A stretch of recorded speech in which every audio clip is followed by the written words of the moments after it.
Shalom Jemaat GBI Suntermor dan GBI Rajawali Selatan. Selamat datang di ibadah online pada hari ini.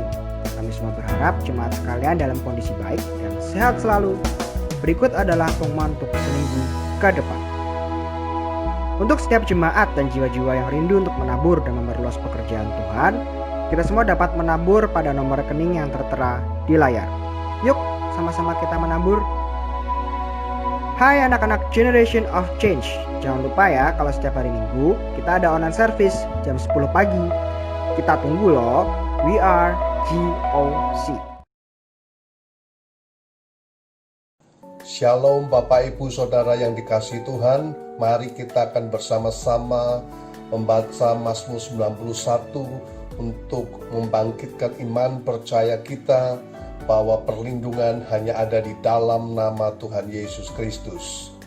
Dalam lindungan Allah, orang yang duduk dalam lindungan yang maha tinggi dan bermalam dalam naungan yang maha kuasa akan berkata kepada Tuhan, tempat perlindunganku dan kubu pertahananku, Allahku yang kupercayai.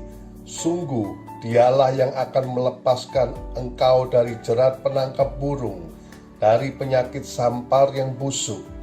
Dengan kepaknya ia akan menudungi engkau, di bawah sayapnya engkau akan berlindung. Kesetiaannya ialah perisai dan pagar tembok. Engkau tak usah takut terhadap kedahsyatan malam, terhadap panah yang terbang di waktu siang, terhadap penyakit sampar yang berjalan di dalam gelap, terhadap penyakit menular yang mengamuk di waktu petang. Walau 1.000 orang rebah di sisimu dan 10.000 di sebelah kananmu, tetapi itu tidak akan menimpamu. Engkau hanya menontonnya dengan matamu sendiri dan melihat pembalasan terhadap orang-orang fasik. Sebab Tuhan ialah tempat perlindunganmu, yang maha tinggi telah kau buat tempat perteduhanmu. Malapetaka tidak akan menimpa kamu, dan tulah tidak akan mendekat kepada kemahmu. Sebab malaikat-malaikatnya akan diperintahkannya kepadamu, untuk menjaga engkau di segala jalanmu. Mereka akan menatang engkau di atas tangannya, supaya kakimu jangan terantuk kepada batu. Singa dan ular tedung akan kau langkahi. Engkau akan menginjak anak singa dan ular naga. Sungguh, hatinya melekat kepadaku, maka aku akan meluputkannya. Aku akan membentenginya, sebab ia mengenal namaku. Bila ia berseru kepadaku, aku akan menjawab. Aku akan menyertai dia dalam kesesakan. Aku akan meluputkannya dan memuliakannya. Dengan panjang umur akan kukenyangkan dia, dan akan kuperlihatkan kepadanya keselamatan daripadaku. Amin. Shalom saudara, dimanapun saudara berada, saya percaya Tuhan selalu memberkati dan menyertai. Memasuki bulan Februari, keluarga besar kita GBI Jalan Jenderal Gatot Subroto selalu mempraktekkan persembahan sulung sebagai persembahan yang terbaik kepada Tuhan. Ekspresi memberi yang terbaik bisa berupa non-materi seperti ucapan syukur, penyembahan, dan melayani pekerjaan Tuhan, serta materi. Pemberian berupa materi selain persembahan umum bisa berupa persembahan persepuluhan dan persembahan sulung yang menjadi bukti ketaatan kita kepada kebenaran firman Tuhan. Dalam edisi Voice of Pentecost kali ini, kita akan membahas tentang memberi yang terbaik secara materi.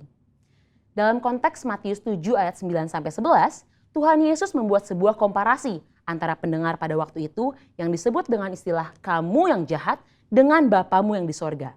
Jika manusia yang jahat saja tahu memberi yang terbaik bagi anak-anaknya, apalagi Bapa di sorga.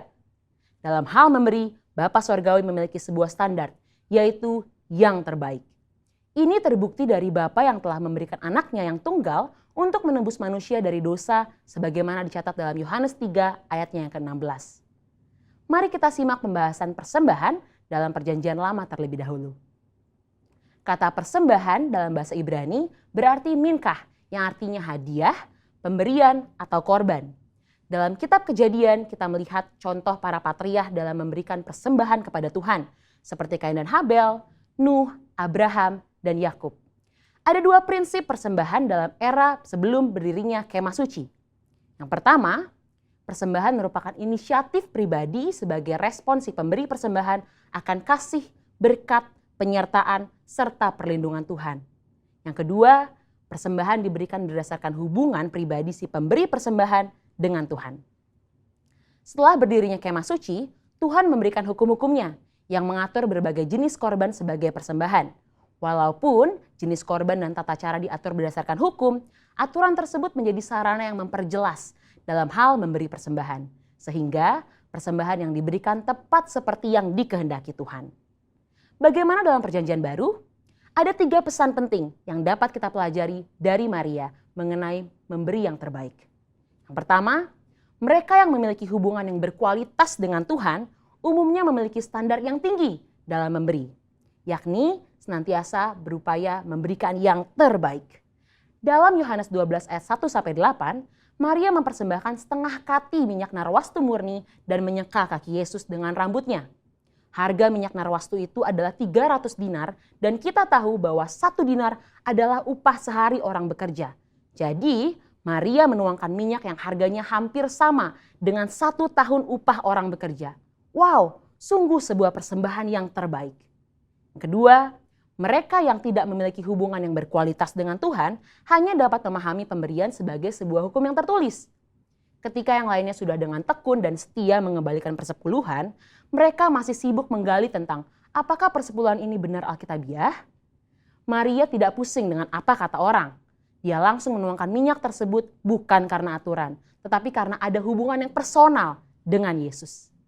Yang ketiga, ada sekelompok orang seperti Yudas Iskariot yang akan selalu mengkritik mereka yang memberi dengan standar yang tinggi bagi pekerjaan Tuhan melalui gereja. Ketika Maria menuangkan minyak narwastu, Yudas Iskariot mengkritisi tindakan tersebut sebagai pemborosan dan bisa dibagikan kepada orang miskin.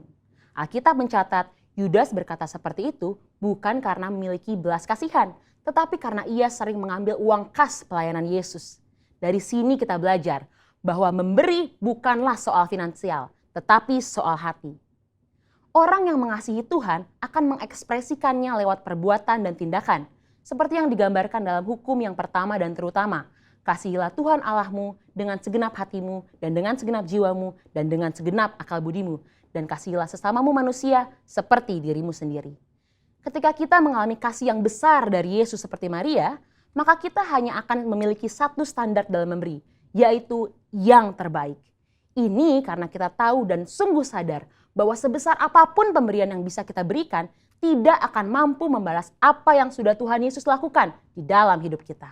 Salah satu ekspresi pemberian terbaik yang dilakukan oleh keluarga besar GBI Jalan Jenderal Gatot Subroto sejak awal adalah persembahan sulung. Persembahan sulung yang umumnya dilakukan pada bulan Februari setiap tahunnya adalah salah satu bentuk disiplin rohani baik dalam hal jumlah, nilai persembahan, dan terlebih dalam hal kemurahan hati. Secara angka atau persentase, memberi seluruhnya atau 100% tentu adalah nilai yang sangat tinggi atau kita sebut dengan standar yang terbaik. Ini bukan berbicara soal angka saja, lebih dari itu, ini berbicara tentang hati. Salah satu contoh lainnya dalam memberi yang terbaik selain Maria di Yohanes 12 adalah jemaat di Makedonia dalam 2 Korintus 8. Di tengah kesukaran dan kemiskinan, justru sukacita mereka berlimpah, bahkan mau memberi melampaui kemampuan mereka membantu jemaat di Yerusalem. Pesan utama dari cerita ini adalah kasih karunia Tuhan mentransformasi hati dan memampukan jemaat di Makedonia untuk memberi melampaui keterbatasan mereka. Saudara, kita telah melihat dari Perjanjian Lama bahwa Tuhan menghendaki pemberian atas dasar kerelaan dan sebagai respon terhadap kebaikannya. Di dalam Perjanjian Baru kita belajar 2 contoh, yaitu Maria yang berani memberikan persembahan yang mahal harganya di kaki Yesus karena dia telah merasakan kasih Tuhan, dan dari jemaat di Makedonia, dengan sukacita dan kerelaan memberi yang terbaik, bahkan melampaui kemampuan mereka. Mari kita memberi yang terbaik bagi Tuhan sebagai respon atas kasih, berkat, penyertaan dan perlindungan Tuhan di dalam hidup kita yang didasari oleh iman kita kepadanya. Saudara, untuk penjelasan lebih lengkapnya dari tim teologi kami, jangan lupa buka link yang ada di atas atau scan QR Code yang tersedia. Selamat memberi yang terbaik, Tuhan Yesus memberkati.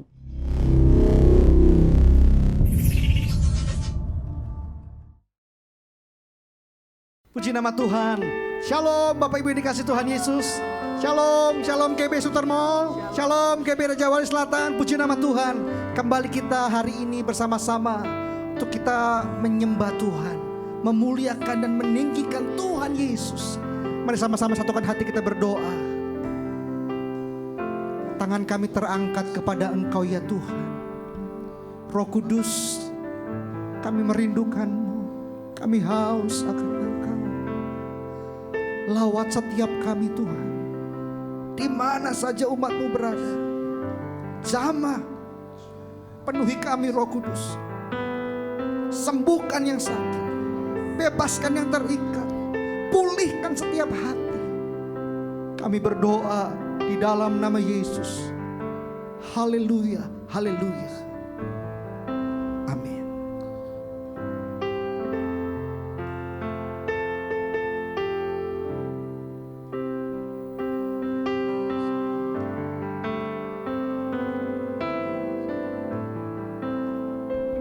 You are here, moving in our midst. I worship you. I worship you. You are here, working in this place. I worship you. I worship you. You are here, moving in our midst. I worship you. I worship you. You are here, working in this place. I worship you. I worship you. You are waymaker, miracle worker, promise keeper, light in the darkness. My God, that is who you are. Waymaker, miracle worker, promise keeper, light in the darkness. My God, that is who you are.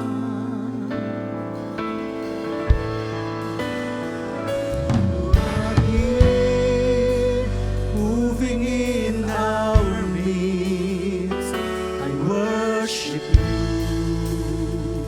I worship you. You are here, working in our place. I worship you. I worship you. You are here. You are here, moving in our midst. I worship you. I worship you. Oh yes, Lord. You are here, moving in this place. I worship you. I worship you. You are waymaker, miracle worker, promise keeper, light in the darkness. My God, that is who you are. Oh yes, Lord. Waymaker, miracle worker, promise keeper, light in the darkness. My God, that is who you are. Waymaker, hallelujah. Waymaker, miracle worker, promise keeper, light in the darkness. My God, that is who you are. Waymaker, miracle worker, promise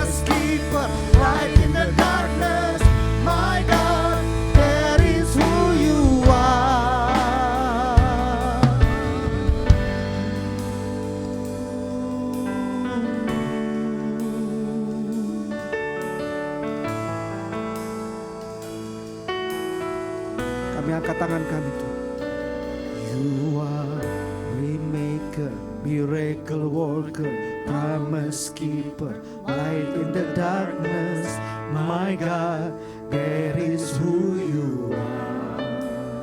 Yes, Lord Jesus. Waymaker, miracle worker, promise keeper, light in the darkness. My God, that is who you are. Oh, Waymaker, miracle worker, promise keeper, light in the darkness. My God, that is who you are. Oh, hallelujah. Waymaker, miracle worker, promise keeper, light in the darkness. My God, that is who you are. Waymaker, Waymaker, miracle worker, promise keeper, light in the darkness. My God, that is who you are. Oh, Waymaker, miracle worker, promise keeper, light in the darkness. My God, that is who you are. That is who you are. That is who you are. That is who you are. That is who you are. That is who you are. That is who you are. That is who you are. That is who you are. Even when I don't see it, you are working. Even when I don't feel it, you are working. You never stop, you never stop working. You never stop, you never stop working. Even when I don't see it, you are working. Even when I don't feel it, you are working. You never stop, you never stop working. You never stop, you never stop working. Even when I don't see it, you are working. Even when I don't feel it, you are working. You never stop, you never stop working. You never stop, you never stop. Sing again. Even when I don't see it, you are working. Even when I don't feel it, you are working.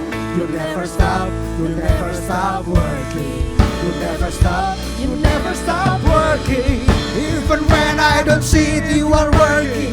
Even when I don't feel it, you are working. You never stop, you never stop working. You never stop, you never stop working. Even when I don't see it, you are working. Even when I don't feel it, you are working. You never stop, you never stop working. You never stop, you never stop working. Even when I don't see it, you are working. Even when I don't feel it, you are working.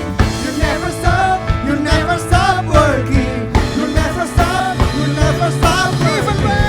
Even when I don't see it, you are working. Even when I don't feel it, you are working. You never stop, you never stop working. You never stop, you never stop working. Waymaker, miracle worker, promise keeper, light in the darkness. My God, that is who you are. Waymaker, miracle worker, promise keeper, light in the darkness. My God, that is who you are. That is who you are. That is who you are. That is who you are. That is who you are.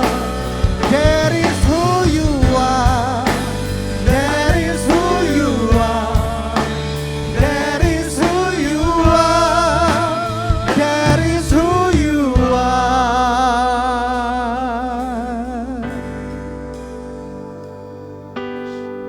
Setiap kami menyembah-Mu Tuhan,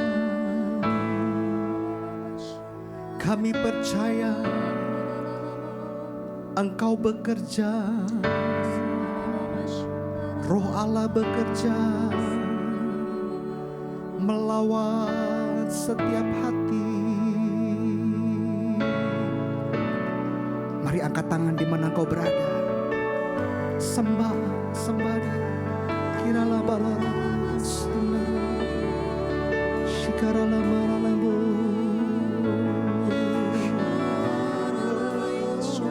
Kami percaya Tuhan, Engkau dahsyat, Engkau luar biasa, Engkau Allah segala Allah.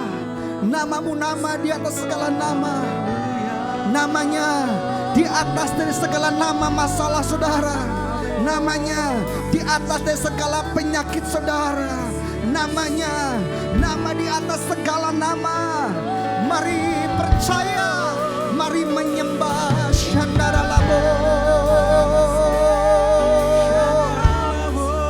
Haleluya.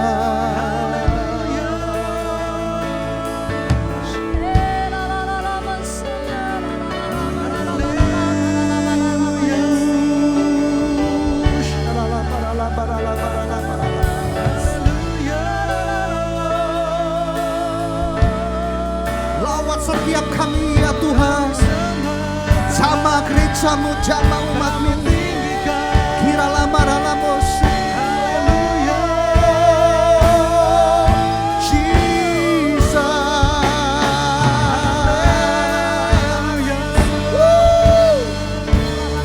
Hanya Kau yang kami percaya Tuhan, hanya Kau yang kami andalkan.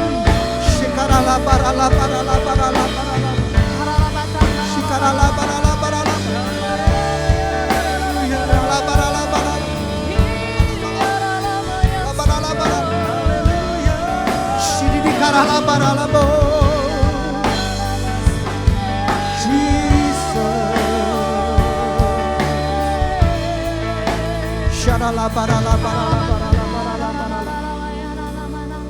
Memasuki tahun yang baru ini Tuhan Yesus, kami percaya kami akan melihat kemuliaan-Mu. Kami akan melihat kemuliaan Allah dahsyat luar biasa bekerja di dalam setiap kami. Terima kasih Tuhan, terima kasih Jesus. Mari angkat tangan saudara, berserah kepada Tuhan.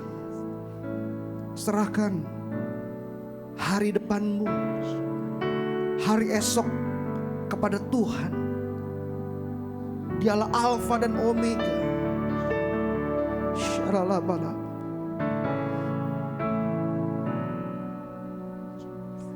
You are here, moving in our midst.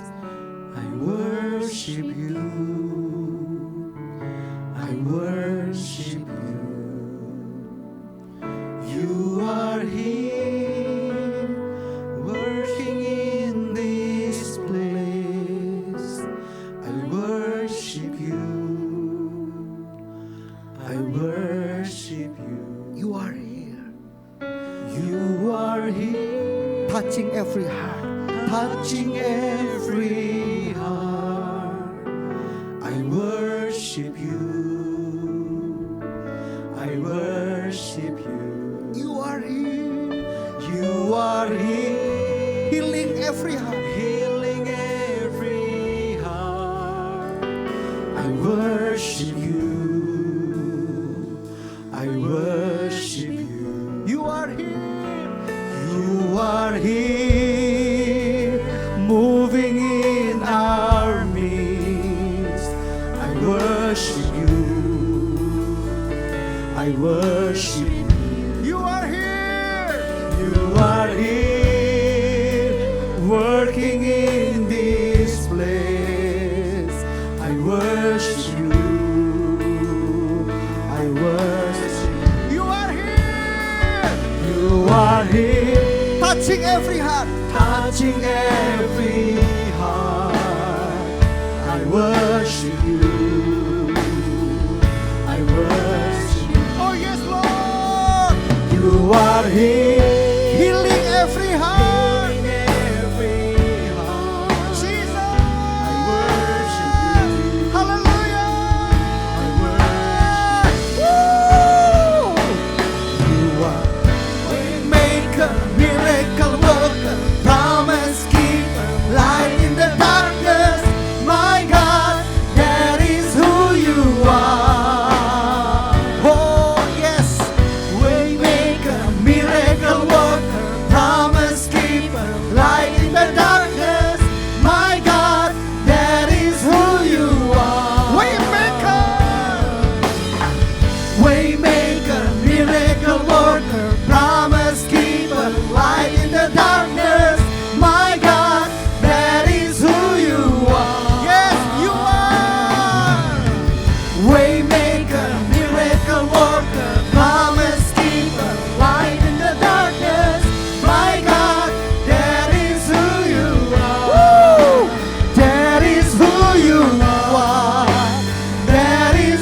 tepuk tangan yang luar biasa.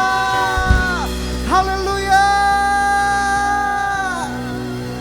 Kami percaya Tuhan, kami masuki tahun yang luar biasa bersama dengan Engkau, dengan sukacita, dengan kemenangan, sebab kami menyembah Allah yang benar. Siapa namanya? Yesus Kristus Tuhan. Berikan tepuk tangan yang luar biasa buat Tuhan. Haleluya.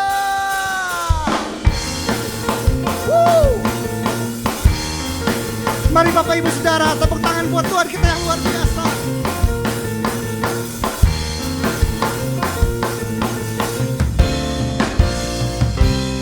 Mari sama-sama katakan sama Tuhan. Kau gunung batuku dan kau kota bentengku, tak akan ku ragu.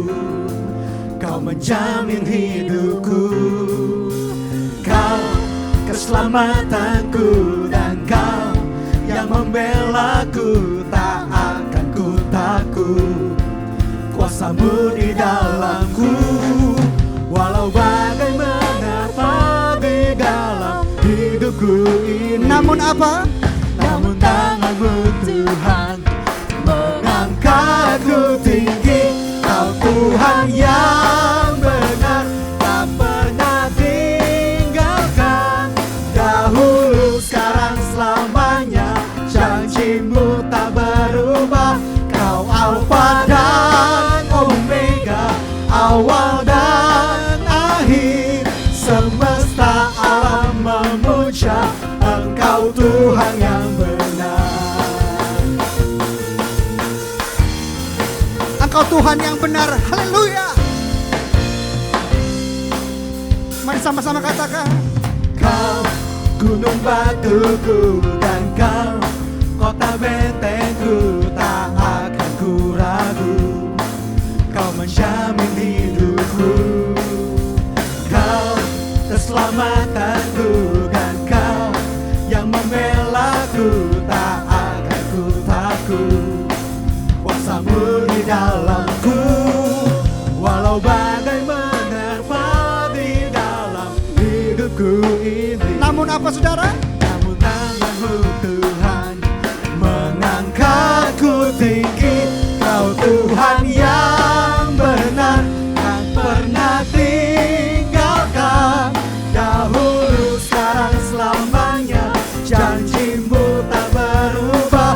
Kau Alfa dan Omega, awal dan akhir. Semesta alam memuja Engkau Tuhan yang benar. Kami bangga, kami menyembah Allah yang benar. Haleluya. Terima kasih Tuhan.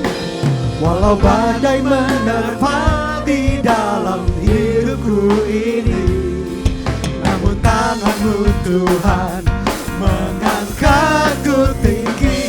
Kau Tuhan yang benar, tak pernah tinggalkan. Dahulu, sekarang, selamanya, janjimu tak berubah. Kau Alfa dan Omega, awal dan akhir. Semesta alam memuja Engkau Tuhan yang benar. Semesta alam memuja, semesta alam memuja, semesta alam memuja Engkau Tuhan yang benar. Yesus, Engkau Tuhan yang benar. Mari berikan sorak-sorai buat Tuhan. Sorakan haleluya.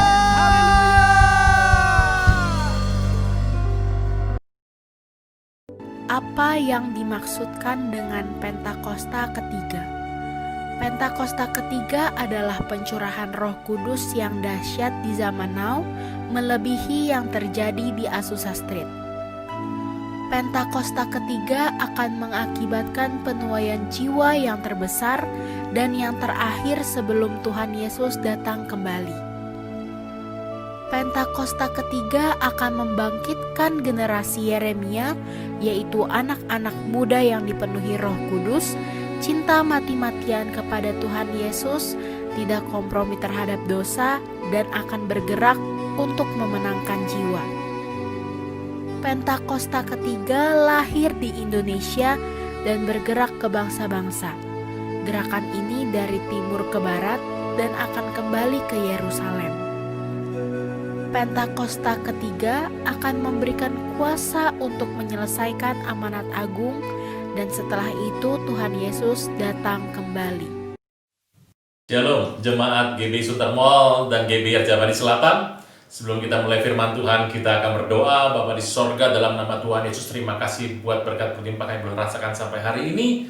Dari waktu demi waktu, saat demi saat, bulan demi bulan, tahun demi tahun, generasi lepas generasi tunjukkan kebaikan dalam kehidupan kami. Kau merawat kami sampai hari ini, kami tidak pernah kekurangan apapun yang baik. Kasih-Mu lebih dari hidup, kuasa menyata dalam kehidupan kami. Roh Kudus, cengkram kami dengan kuat, supaya tidak menyimpang kanan, tidak menyimpang kiri, tapi terus berpegang kepada panggilan yang ilahi. Pujian, hormat, kuasa, kemuliaan, pengagungan bagi nama Tuhan Yesus. Kau perisai hidup kami, Kau pagar tembok sekeliling kami, tidak pernah ada yang jahat bisa menyentuh hidup kami. Engkau Tuhan, upah kami yang sangat amat besar. Dalam nama Tuhan Yesus, yang percaya boleh berkata, amin. Shalom, jemaat sekalian. Senang sekali berjumpa dengan saudara sekalian, walaupun ini ibadah online. Saya percaya sepanjang tahun lalu kita masih offline, tahun ini juga masih online, tidak ada masalah. Karena saya percaya Tuhan Yesus tetap hadir dalam kehidupan kita.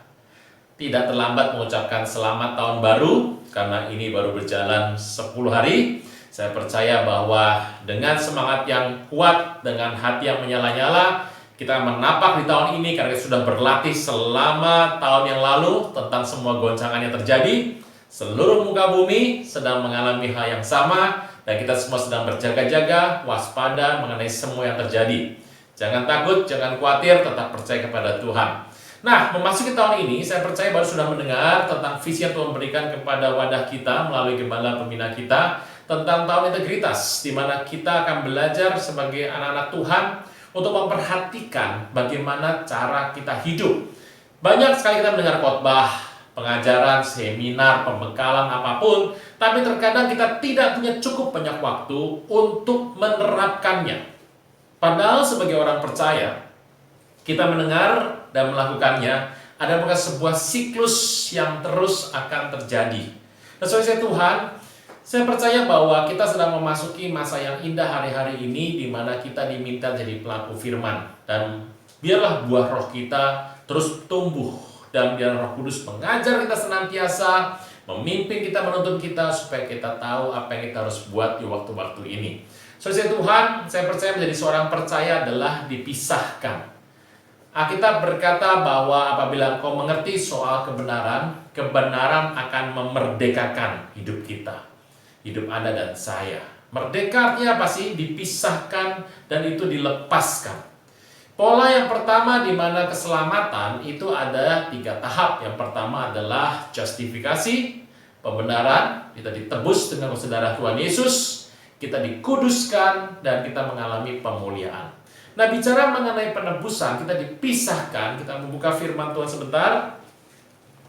Dalam 2 Korintus yang ke-6 dikatakan ayat ke-17. 2 Korintus 6 ayat 17, Rasul Paulus menulis ini kepada jemaat di Korintus. Korintus ini kota besar yang sama dengan Jakarta. Kota besar, perdagangan maju, ekonomi maju, semuanya maju, gereja maju dengan pesat, dan jemaat maju dengan pesat. Pertumbuhan rohani, karunia bertumbuh dengan luar biasa. Tapi ada satu masalah, jemaat di Korintus punya masalah dengan karakter. Dan saya berdoa hari ini kita terus belajar, makin dipersiapkan untuk kita menyongsong Tuhan di angkasa. Alkitab berkata dalam 2 Korintus yang ke-6 ayat 17, sebab itu keluarlah kamu dari mereka, dari antara mereka, pisahkan dirimu dari mereka, firman Tuhan, jangan menjamah apa yang najis, maka Tuhan akan menerima kita, akan menerima kamu.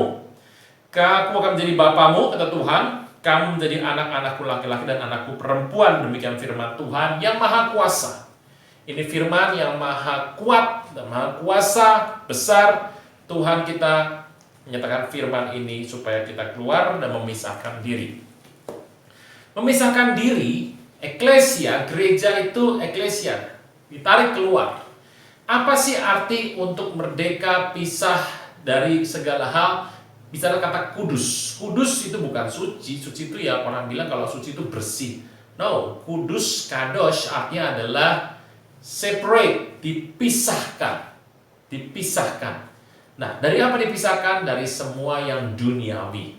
Saudara Tuhan, makanya hasil penebusan dalam kehidupan manusia itu yang pertama adalah engkau dan saya harus keluar. Sebuah contoh, kalau Anda pergi ke toko, sekarang sudah jarang di toko karena semuanya pakai online, tokonya juga kadang-kadang kita mau pergi keluar juga ada pembatasan. Kalau Anda pergi ke toko sepatu, kalau Anda sudah membayar sepatu itu, Anda pasti bawa sepatu itu keluar. Nitip Pak, ya nitip bisa sebentar, pasti dibawa keluar. Tidak ada orang membayar sepatu dan tidak dibawa keluar. Tetap harus dibawa keluar. Kenapa? Waktu Anda membayar, Anda sudah menebus sepatu itu harus dibawa keluar. Sepatu tidak tinggal lagi di rak itu, harus dibawa keluar karena sudah berbeda kepemilikan.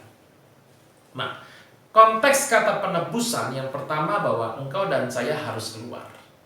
Ini yang pertama. Maka kenapa kita menjadi orang percaya Tuhan Yesus, engkau dan saya harus keluar. Bukan keluar dalam arti kita meninggalkan bumi ini, meninggal, bukan, wafat, bukan. Tetapi kita keluar dari pola pikir yang selama ini kita hidupi di muka bumi. Nah, cara ini adalah cara dasar, konsep dasar, langkah dasar, tahap dasar yang pertama yang kita sebagai Kristen sudah lampaui. Tapi kadang-kadang banyak orang jadi Kristen hanya sekedar ya sudah terima Tuhan Yesus, ya sudah jadi Kristen, ke gereja, dibaptis, ya begini Kristen. Tidak. Ada sebuah tanggung jawab di mana kita harus bergerak keluar. Nah, apakah gampang Pak? Tidak. Kalau Anda melihat setelah yang namanya justifikasi, ada yang namanya pengudusan sanktifikasi. Nah, hasil di mana kita telah ditebus tersebut, kita keluar, tidak mudah keluar itu. Apakah kita bercerita? Yes. Pada zaman Musa dan Firaun, Musa bilang kepada Firaun bahwa dia harus membawa umat Israel keluar dari Mesir 3 hari perjalanan jauhnya untuk mempersembahkan korban kepada Tuhan. Firaun bertanya, apa nggak yang lebih dekat lagi? Nggak ada, harus jauh. Karena gini, persembahan korban yang dibuat oleh orang Israel hari itu dianggap kekejian bagi orang Mesir. Jadi harus jauh, harus jauh. Nah, masalahnya Firaun berkeberatan. Diizinkannya bertahap lagi. Setelah berdebat dengan keras, dengan segala ada masalah, tulah terjadi, oke, laki-laki saja pergi. Musa bilang tidak. Yang namanya keluar itu bukan cuma laki-laki. Ya, kalau gitu berdebat setelah ada tulah, oke, laki-laki perempuan. Tapi yang lain tinggal.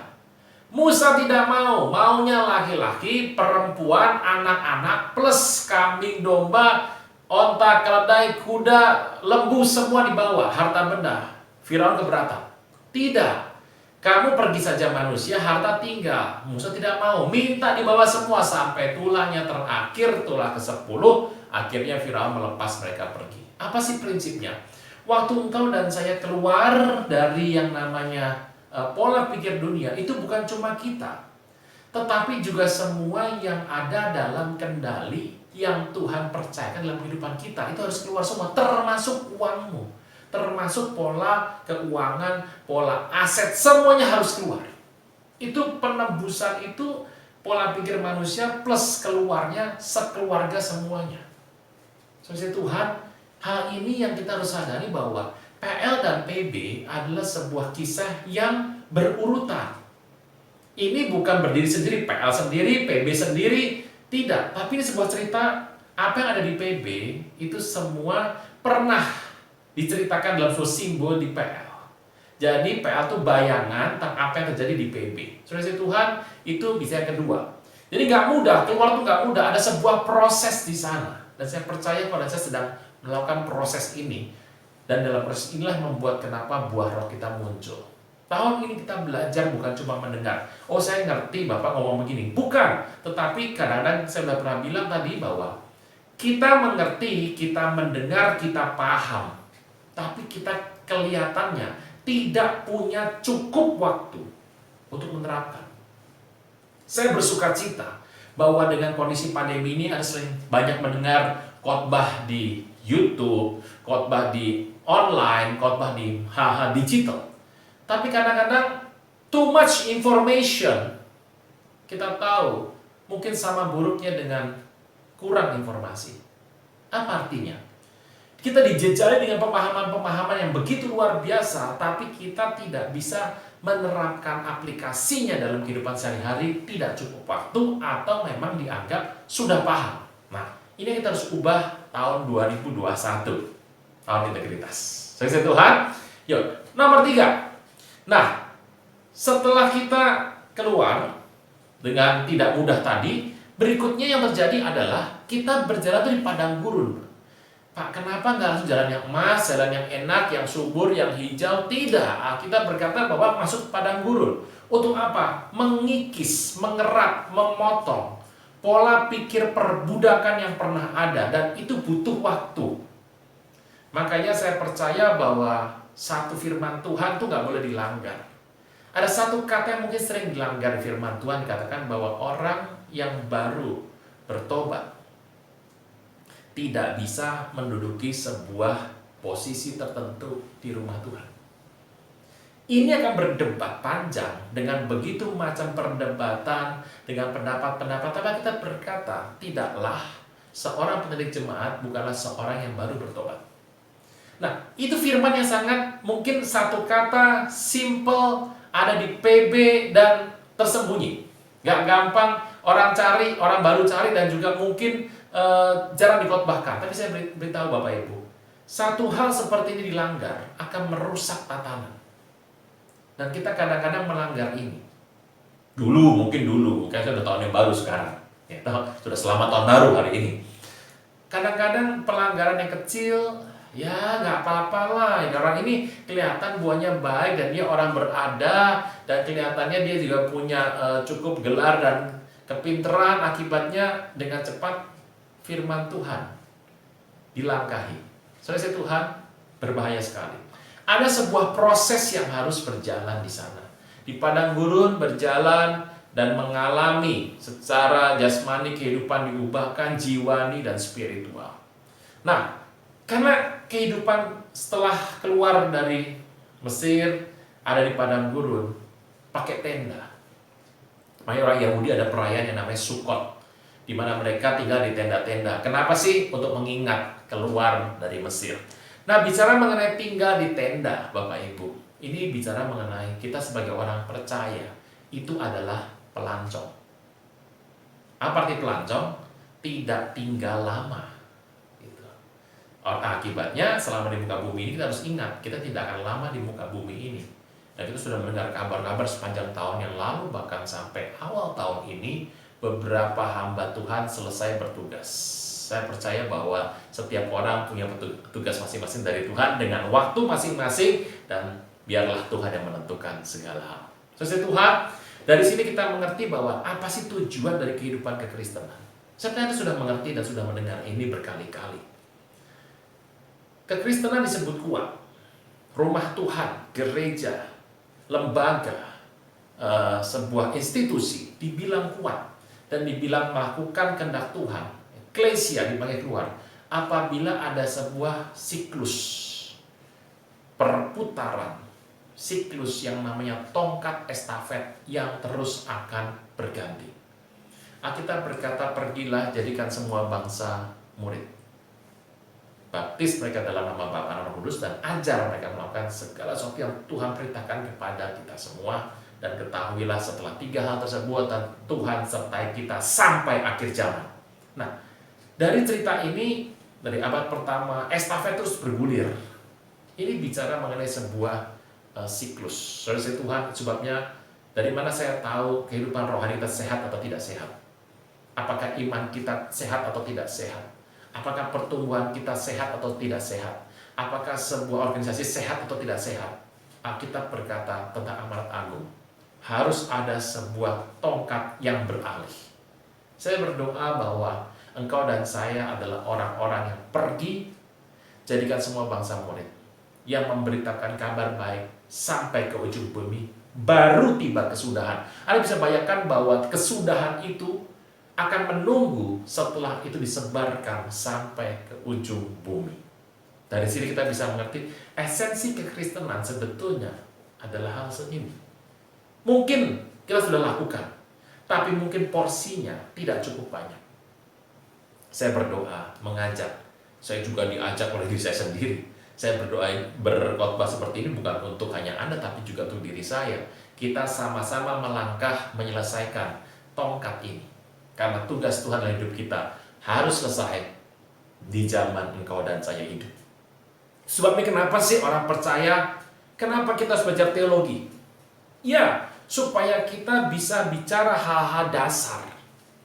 Bukan untuk sebuah gelar, bukan untuk sebuah kebanggaan manusia, pujian manusia, tapi supaya kita belajar tahu hal-hal dasar yang kita bisa bicara kepada orang lain. Sebabnya kenapa orang percaya pertama harus belajar. Dan saya berdoa, saya sudah belajar untuk ini. Pak, perlu nggak kita bergaul? Ya, karena kalau kita tidak bergaul, kita akan sulit untuk bisa bicara kepada orang karena kita nggak punya teman. Soalnya kenapa? Karena pasti nggak suka gaul. Ya kita harus paksa. Tahun ini kita belajar soal karakter, di mana apa yang kita tidak suka, tapi kalau Tuhan suruh ya kita harus mau. Gitu. Jadi harus lakukan itu dengan baik. Berikutnya, apa kita perlu belajar bahasa? Ya jangan sampai kalau kita tidak belajar, nanti kendala bahasa membuat yang namanya penginjilan nggak bisa masuk. Memang tidak mudah. Jadi orang percaya itu harus banyak belajar. Pertama, kita harus sedapat mungkin belajar bahasa, belajar prinsip-prinsip firman Tuhan, dasar-dasar firman Tuhan, harus belajar bergaul. Jadi orang bilang tidak gampang bergaul, tapi itulah bergaul itu kita harus lakukan karena tujuannya untuk amat agung. Dan yang keempat, kita harus hidup seperti yang Tuhan mau supaya tidak jadi batu sandungan. Memang ini adalah pola yang harus dilakukan sebagai orang percaya. Mungkin kesibukan di masa yang lalu dan kebiasaan yang sudah muncul, kesibukan dalam pelayanan membuat kita mulai berpikir, ini sudah berjalan kok. Tidak. Ini semua harus diusahakan. Diusahakan. Artinya kita dengan sadar mengambil sebuah tindakan, kewajiban, hal tersebut untuk kita lakukan. Kita harus bergaul, mencoba belajar bahasa, mempelajari sedikit mengenai biblical teologi, dan terus menerapkan hidup yang benar di hadapan Tuhan. Saudara Tuhan, inilah yang namanya sebuah tindakan untuk melakukan amanat agung. Oleh karena itu saya percaya hidup kita akan banyak diisi oleh hal seperti ini yang basic yang membuat kita tetap kuat dalam Tuhan. Terus ya Tuhan, lalu apa yang kita harus lakukan Pak? Saya akan banyak bahas hari ini, dalam ibadah hari ini, tentang praktikal saja.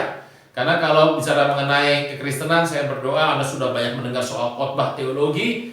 Kita lihat praktikal aja. Apa yang kita boleh, apa yang sebaiknya tidak kita lakukan, yang ya dan tidak kita lakukan. Sesuai Tuhan, dalam kekristenan kita harus melihat apa yang disebut dengan nama tahapan dalam kehidupan Kristen. Ada tahapan. Yang pertama saya sebutkan adalah tahap awal itu, kalau Anda menjadi orang percaya, baru bertobat terima Tuhan Yesus, harus bikin apa Pak dalam kehidupan ini yang minimal kita harus punya sebagai dasar. Yang pertama bahwa kehidupan kita itu tidak boleh lebih rendah dari penilaian dunia. Kehidupan orang Kristen seharusnya tidak lebih rendah dari penilaian dunia. Alkitab pernah berkata mengenai hukum 2 mil. Jika ada orang mengajak engkau berjalan 1 mil, jalanlah bersama dengan dia 2 mil. Kalau ada yang ajak 1 mil, ajak dia jalan 2 mil. Ingatnya 2 miles law. Hukum 2 mil. Apa artinya? Kalau dunia punya penilaian sebesar setinggi ini, maka Anda dan saya tidak boleh di bawahnya. Kalau di bawahnya berarti salah. Anda dan saya sama saja. Itu berarti kita baru sama dengan dunia. Kita harus di atasnya. Contoh. Orang dunia mengatakan bahwa korupsi itu salah. Itu dunia, negara pun mengatakan seperti itu. Pertanyaannya, Kristen itu korupsi tidak?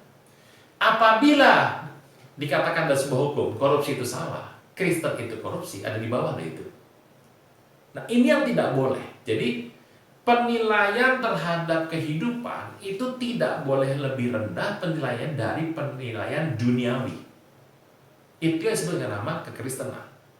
Makanya kenapa kita harus tanda kutip berusaha, berdoa, minta Tuhan untuk berikan kekuatan untuk kita tidak hanya bisa mengasihi orang yang sayang sama kita.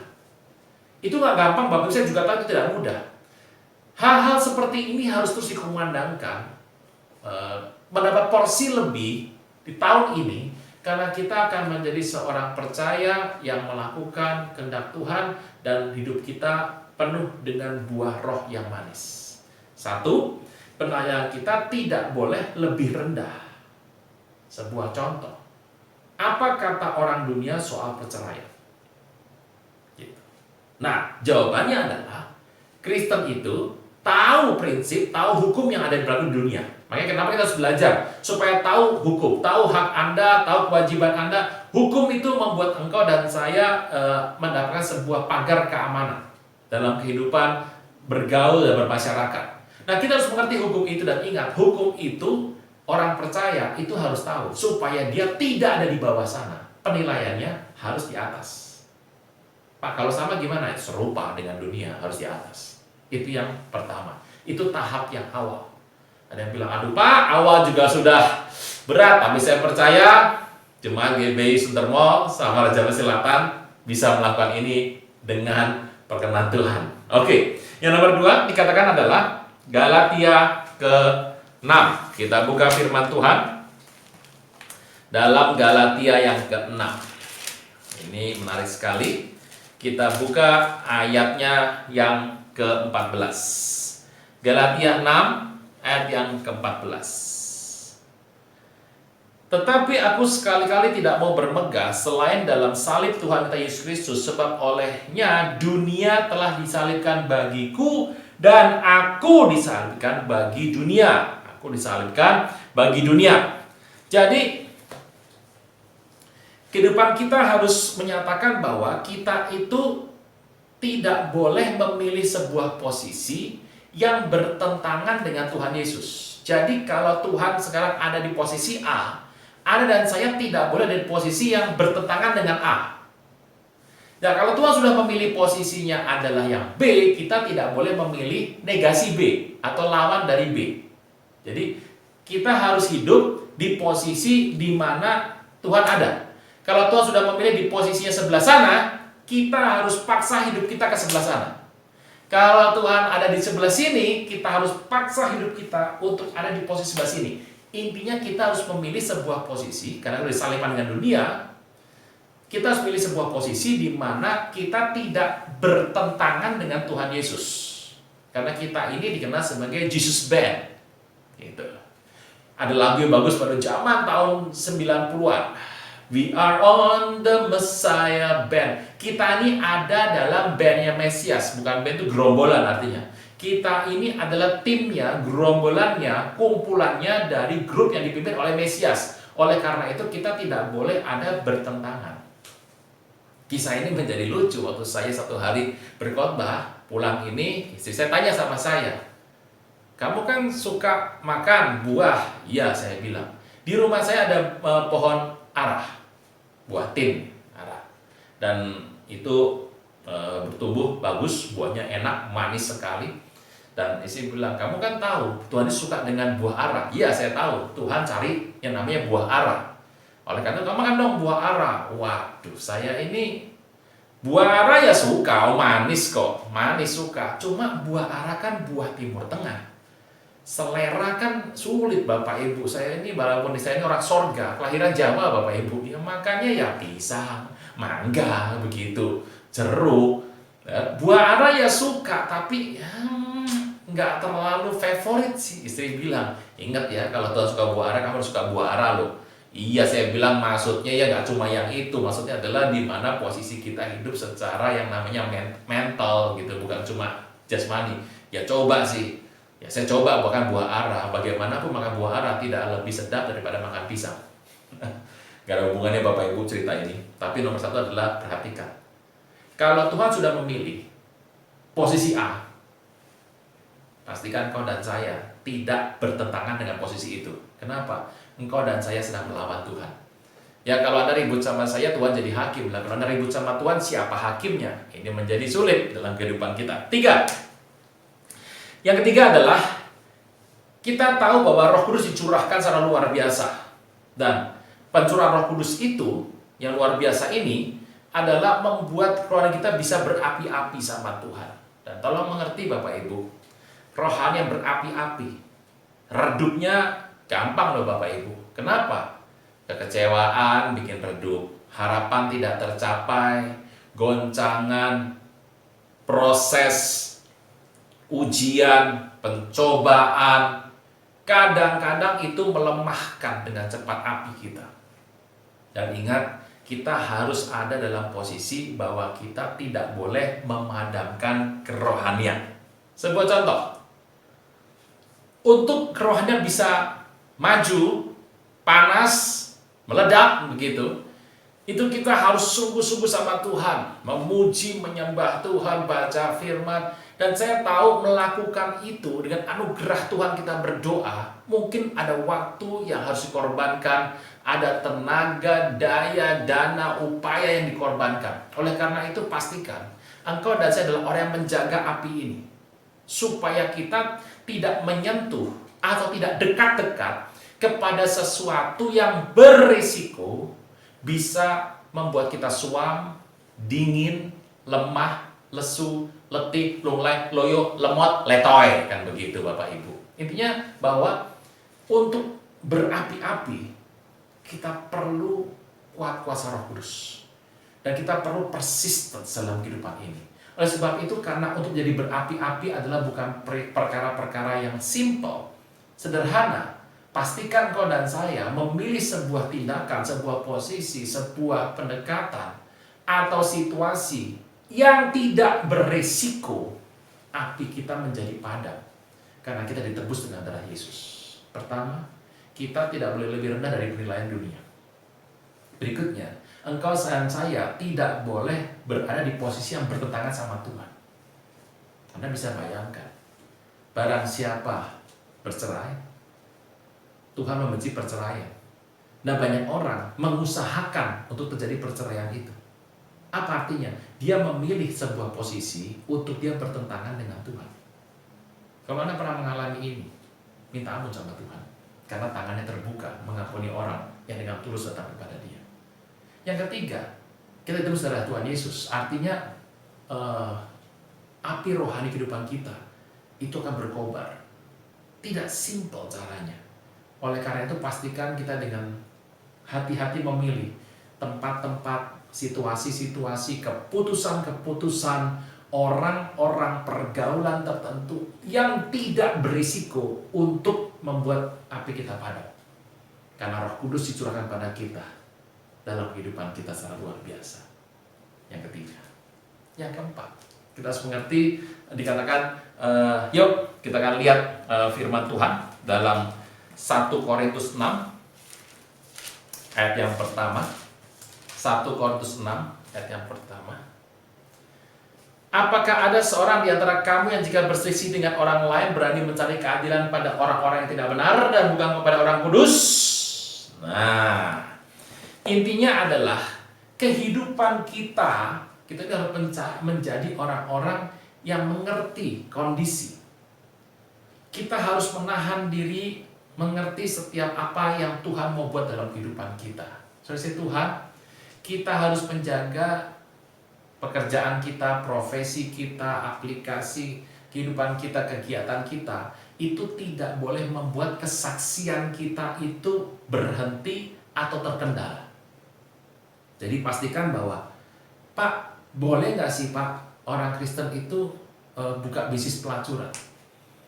Waduh, saya mau tanya, kalau Anda berbisnis seperti itu, bisakah engkau bicara soal Tuhan Yesus kepada para pelanggannya? Pak, boleh nggak orang Kristen itu bisnis narkoba? Saya nggak pakai narkoba loh Pak, bisnis narkoba lah. Saya mau tanya, kalau Anda bisnis narkoba, pertanyaannya adalah, mampukah engkau bicara mengenai Tuhan kepada para pemakai? Nah, ini harus dipertimbangkan dalam kehidupan kita. Satu hari saya pernah bertemu dengan satu orang. Orang ini adalah seorang GM. Bukan general manager, Germo. Dia mantan Germo. Jadi dia sudah bertobat, dia tinggalkan semuanya, wismanya sudah dijual semuanya, dan hari itu dia sudah lepaskan usaha ini dan dia masuk ke gereja, melayani Tuhan dalam kehidupannya. Dan satu hari dia bicara konseling sama saya, bertanya, "Pak, saya ini sudah tidak lagi Pak buka yang namanya usaha-usaha lokalisasi. Saya sudah tidak, sudah. Cuma ya saya kan tahu teman-teman saya itu masih di situ Pak. Ya, saya punya hati Pak buat saya itu bawa mereka pada Tuhan. Puji Tuhan, saya bilang, kau diambil dari tempat A, kau akan dipakai Tuhan untuk kembali membawa orang, jiwa-jiwa dari tempat A kepada Tuhan. Tapi Pak, kadang-kadang mereka kan butuh dana. Nah, saya ini daripada dananya nganggur, Pak. Namanya juga saya investasi, Pak. Ya, saya invest saja di sana, Pak. Saya nggak usaha lokalisasi loh, Pak. Sama sekali tidak, Pak. Saya juga tidak terlibat. Saya cuma taruh dana saya di sana, dikelola sama teman saya. Saya dapat bagian. Saya bilang, bagaimana? Bagaimana tadi? Bagaimana? Ya itu, Pak. Jadi saya usahanya begitu. Saya tidak tanya balik sama orang ini. Andai kata kamu bicara mengenai Tuhan, kasih Tuhan, penginjilan, firman Tuhan kepada rekanmu yang kamu taruh dananya itu, kepada debitur kamu ini, bisakah dia bertobat melihat engkau seperti ini? Ya sulit ya Pak, berarti kesaksianmu terhalang.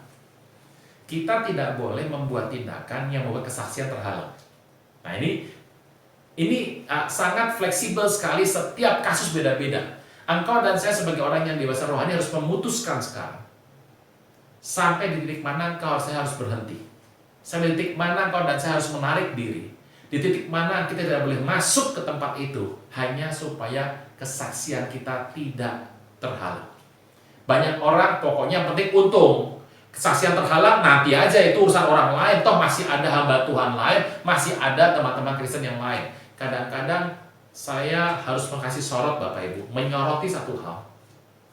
Banyak orang Kristen tidak menginjili orang, tidak bicara tentang Tuhan Yesus, tapi mengajak orang hanya ke gereja. Dengan tujuan, di gereja nanti Roh Kudus menjamah dia, atau pendeta ngomongin orang ini, dia bertobat. Tugas dia hanya bawa orang ke gereja. Bapak Ibu, tugas kita bukan bawa orang ke gereja. Itu bukan tugas utama kita. Banyak orang berpikir kalau sudah bawa orang ke gereja, tugasnya selesai. Soalnya Tuhan kita berkata, jadikan semua bangsa murid. Nah, konsep ini yang kita harus pegang, yang kita harus sadari terjadi dalam kehidupan kita. Satu, penilaian nggak boleh lebih rendah. Dua, posisi tidak bertentangan sama Tuhan. Yang ketiga, dalam baca firman Tuhan, rohani kita harus dijaga, jangan sampai kita terlibat satu hal yang redup. Bahaya, karena kita terus dengan darah Yesus. Yang keempat, kesaksian rohani kita tidak boleh terhalang. Yang terakhir kita buka firman Tuhan, Roma 14 ayat ke-13. Roma ke-14 ayat ke-13. Kita baca firman Tuhan.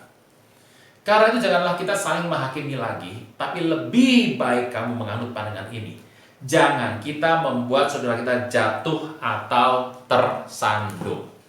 Saya berdoa Bapak Ibu mengerti, kita tidak boleh menyandung iman saudara kita yang lemah, karena Tuhan Yesus pun mati untuk dia.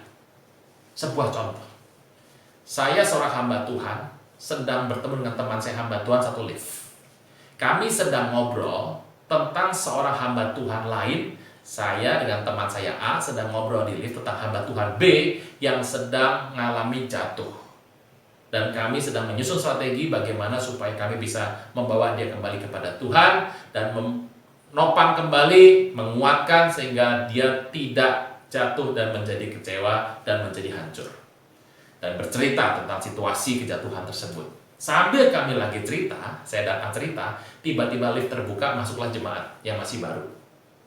Pertanyaannya, saya dan teman saya A ini apakah terus boleh berbicara atau harus berdiam diri? Jawabannya adalah diam. Karena kalau saya bicara itu sama teman saya dengan kencang cerita, maka orang ini, si jemaat ini akan mendengarkan kisah ini, imannya bisa terganggu. Hati-hati, saya masih ingat satu hari saya naik di sebuah lift. Di situ ada seorang hamba Tuhan. Waduh, saya kadang-kadang kalau kita lagi berdoa bersama di masa offline, kalau amin yang kencang beliau. Di belakang itu, wah aminnya kencang sekali, aminnya kencang sekali, betul. Dan satu hari, sebuah lift naik, beliau masuk ke lift. Dan dia melihat saya di situ, dia tersenyum dan berkata, "Shalom, Pak." Saya bilang, "Shalom." Dan tiba-tiba berkata, "Waduh, cari Bapak susah." Saya bilang, "Ini ketemu hari ini, gampang dong." "Iya, mau ngobrol sama Bapak, mau cari waktu, agak sulit." Di lift, di Bapak Ibu, rame nih liftnya. Saya cenderung tidak mau melanjutkan banyak perkataan. Kenapa? Kalau konseling di lift nggak cocok. Tapi dia ngoceh terus nih. "Pak, minta waktu Pak buat bicara konseling." Saya bilang, "Kita atur nanti." "Ada masalah apa?" Kan nggak berat-berat amat, nggak yang terburu-buru. "Terburu-buru Pak, saya ini masalahnya begini Pak. Jadi saya ini Pak baru pisah sama yang kedua Pak. Sekarang saya sudah sama perempuan yang baru. Ini mau nikah bagaimana?" Anda bisa bayangkan satu lift itu Bapak Ibu, semuanya terbelalak. Ini lift rumah Tuhan gereja Bapak Ibu, terbelalak semua itu. Saya juga kaget dan dengan santai aja dia cerita. Anda bisa bayangkan Bapak itu, bagaimana terjadi sebuah kondisi yang kikuk sekali terjadi, dan saya mengerti. Saya berdoa jangan sampai ada orang di lift ini yang tersandung imannya. Saudara Tuhan, merdeka memisahkan diri dari pola pikir dunia. Dan 5 hal tadi, bukan 45 ya Bapak Ibu. Ini simple. Hidup sehari-hari, baiklah kita melakukannya seperti yang Alkitab katakan. Inilah aplikasi dari karakter kekristenan. Kita berdoa. Bapa di sorga, berkati berlimpah umat-Mu hari ini. Singkat, tapi kami mengerti Roh Kudus terus akan menjaga dan terus mengajar kami lebih dalam lagi, supaya kami lebih paham dan mengajar kami untuk melakukan seperti yang firman Tuhan sudah sampaikan. Berkati berlimpah-limpah umat-Mu. Memasuki tahun ini kami yakin, kami belajar banyak soal karakter ilahi yang menjadi bagian dari umat percaya, karena kami tahu menjadi seorang anak Tuhan, umat percaya Tuhan Yesus. Kami akan hidup dengan tuntunan Roh Kudus, supaya kami hidup sama seperti Kristus hidup. Terpujilah nama Tuhan Yesus yang mengajar setiap kami. Di dalam nama Tuhan Yesus yang percaya diberkati, sama-sama boleh berkata, amin.